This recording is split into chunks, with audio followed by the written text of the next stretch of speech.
And everyone knows what it meant on immigration, or at least that's what people thought. Because what followed from the previous government, starting with the people who used that slogan, was the complete opposite. Between 2019 and 2023, even as they were going round our country, telling people with a straight face that they would get immigration down, net migration quadrupled until in 2023 it reached nearly 1 million. That's about the population of Birmingham, our second largest city. That's not control, it's chaos. And look, they must answer for themselves. But I don't think that you can do something like that by accident. It was a choice made even as they told you, told the country, they were doing the opposite. A one-nation experiment in open borders, conducted on a country that voted for control. Well, no more. Today, this Labour government is shutting down the lab. The experiment is over. We will deliver what you've asked for time and again, and we will take back control of our borders. And let me tell you why. Because I know, on a day like today, people who like politics will try to make this all about politics, about this or that strategy, targeting these voters, responding to that party. No.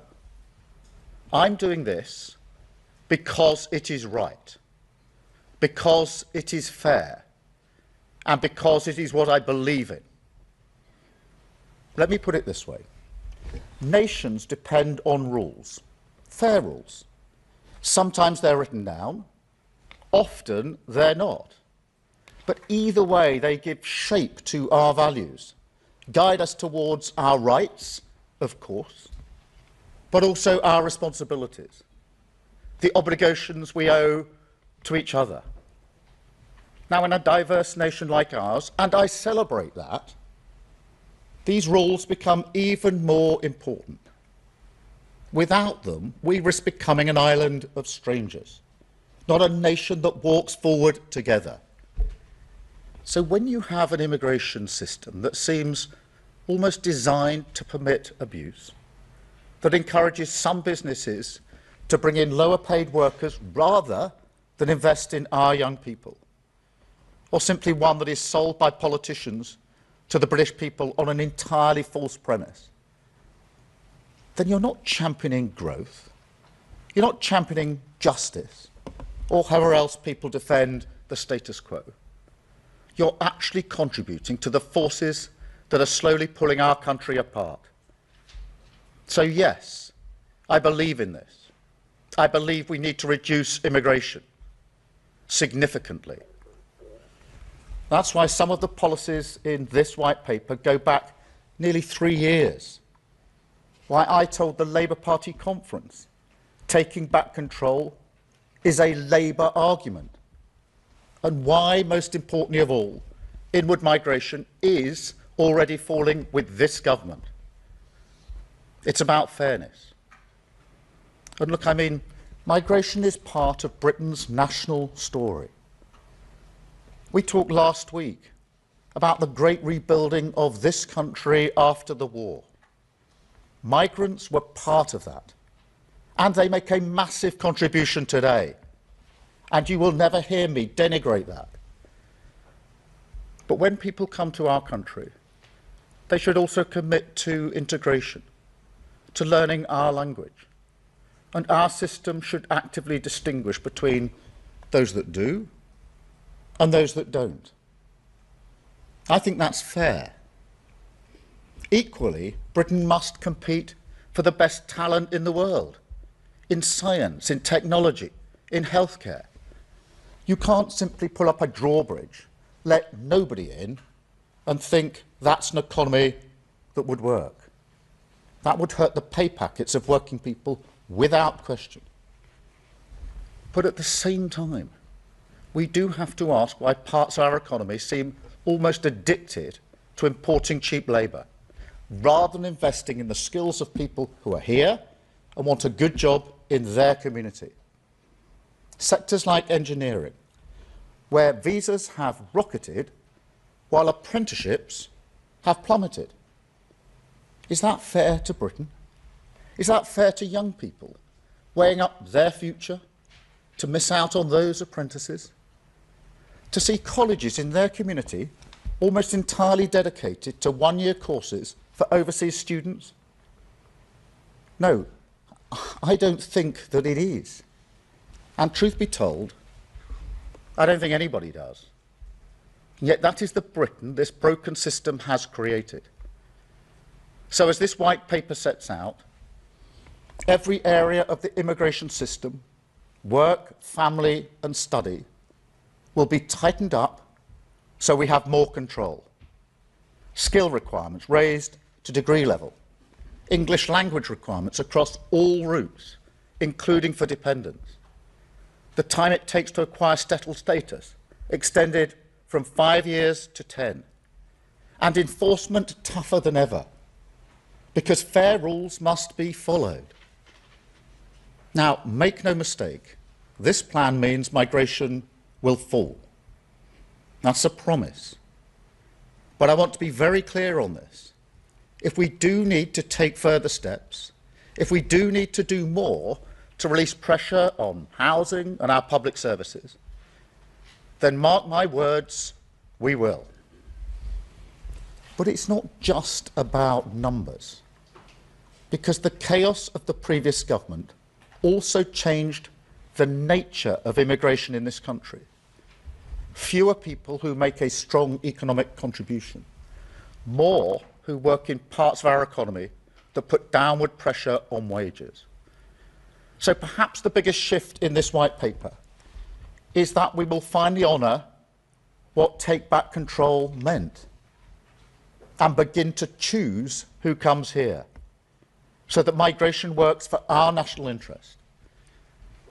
You know, this is where the whole debate is skewed, as if some people think controlling immigration is reining in a sort of natural freedom, rather than the basic and reasonable responsibility of government to make choices that work for a nation's economy.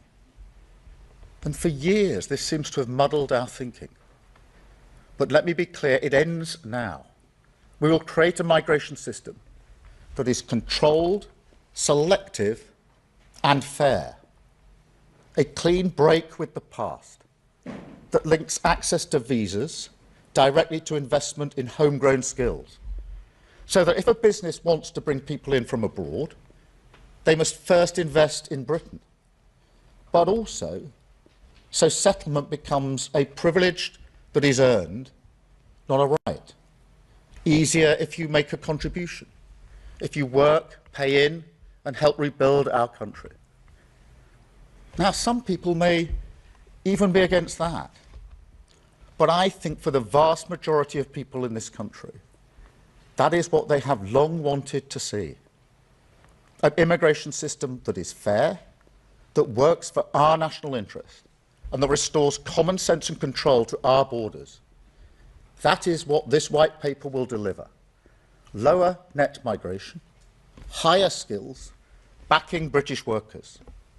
The start of repairing our social contract, which the chaos and cynicism of the last government did so much to undermine.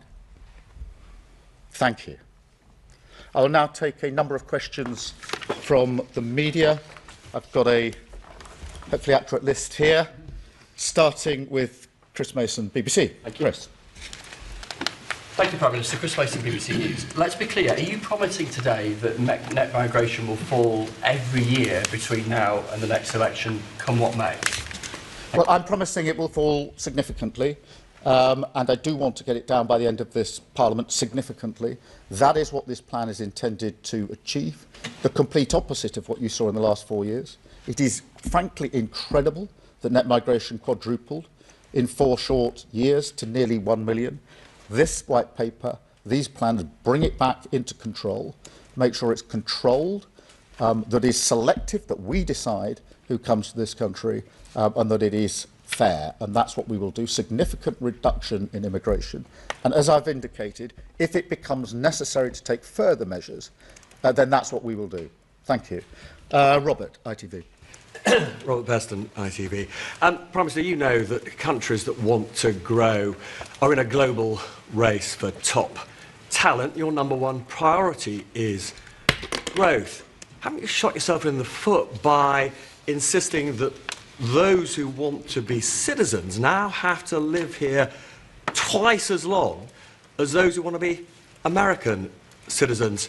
And if I may, we've just heard that there will be a 90-day massive reduction in the tariffs that China and America are imposing on each other. Are you relieved that at least temporarily they've laid down their economic arms? Well, let me take both those points. I'm not encouraging two questions each because we've got to just get through this. On the growth question, on the growth question, I do think this is worth taking some time on because the theory that higher migration numbers necessarily leads to higher growth has been tested in the last 4 years. So we've had the highest net migration when the last government lost control to nearly 1 million and stagnant growth. And so that link doesn't hold on that evidence. The second thing is that this white paper is not just a white paper on immigration, it's also a white paper that deals with skills and training. And one of the reasons that we've had stagnant growth, in my view, for years, is because we've underinvested chronically in skills and growth. So by putting skills and growth into the same plan as migration, which is something businesses have been asking for years, you actually answer the growth question as well. And I should say, as a footnote to that, as you heard in the speech and you'll see in the white paper, in relation to high talent, where we want the very best into the country, we will have routes to get that talent into this country. And I think there's real potential for us to do so in the current environment, and we intend to do so. On the question of the China tariffs, I just saw something flash up in the room back there. I'm not across the complete detail. I'm very pleased, obviously, that we struck our trade deal with the US last week, which will be measured in very many thousands of jobs and billions of pounds into our economy. Thank you, Robert. Sam from Sky. Sam. Sam Coates, Sky News. Prime Minister, just to pick up on growth and migration, one of the reasons that we've had a laxer migration policy for years is because of basically the Treasury view. Successive chancellors, their fiscal rules, and the way that that interacts with the official forecasts means it's always been an easy win to have more growth by having more people in the country. What's your message today to the Treasury, to the OBR, and are you doing anything to actually change the way that they work and look at all this stuff and calculate the cost-benefit analysis of growth and migration? Yeah, well, thank you, Sam. Just succinctly, and then adding to the answer I just gave. Firstly, the pure theory, if you like, that simply higher migration numbers necessarily leads to higher growth, I think has been tested in the last 4 years. We quadrupled in actually a very short period of time.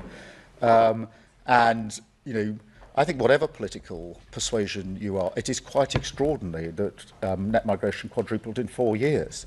We've never seen that before in this country, but growth didn't shift. It stayed stagnant. Secondly, this point about skills and migration, what businesses have been calling out for a long time is link migration to the skills and training that we need in this country. In the past, governments have done sort of knee-jerk reductions without making that link. We're making that link in this paper, which is really important in terms of where we go with the economy, because I do think it's underinvestment in those areas that's caused a lot of the problem. The other thing that the paper is doing is readjusting the model, because it's got to a place now where there's many more low skilled jobs rather than high skilled jobs. So by adjusting the threshold for skills, this allows migration to be in the areas of high skills, which are more likely to make a significant contribution to our economy. Thank you very much, Sam. I've got Gary from Channel 4.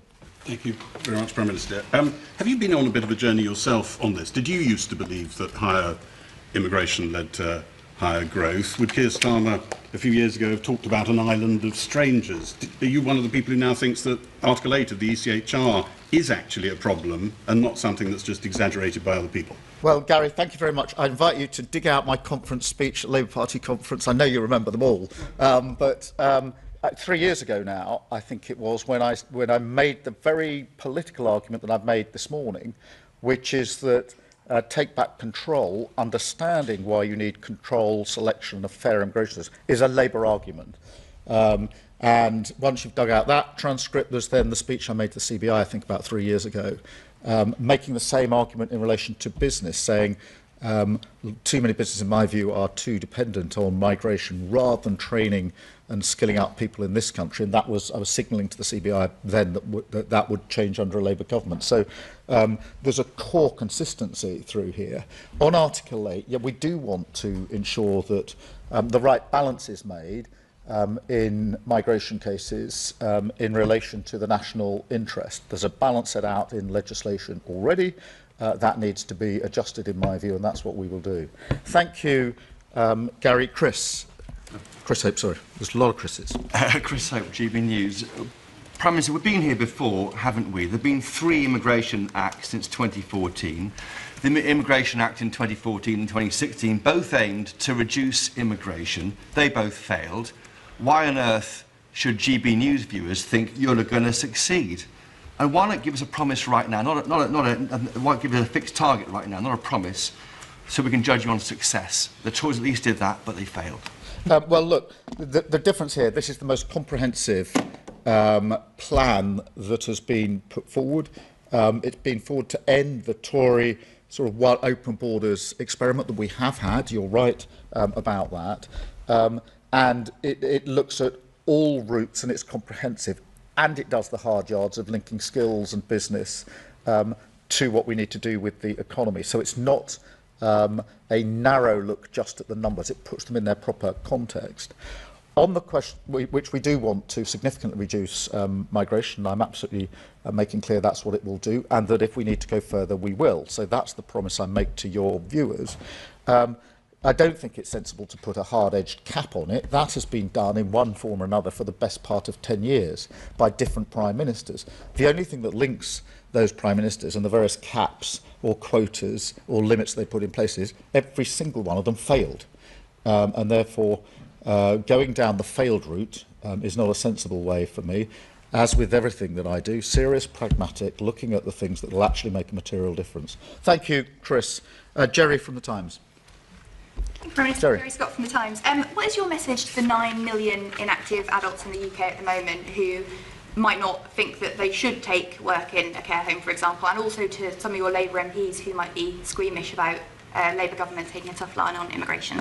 Well, firstly, that's acknowledged within that 9 million there are some people who can't work, and we need to be clear about that from the start. But there are others who can, and as we've set out in our welfare provisions, the principles are clear.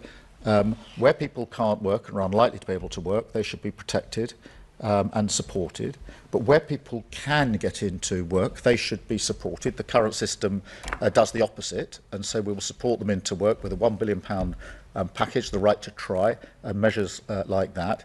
And that if you can work, you should work. And I do think that this white paper should be seen in conjunction with what we're doing on welfare.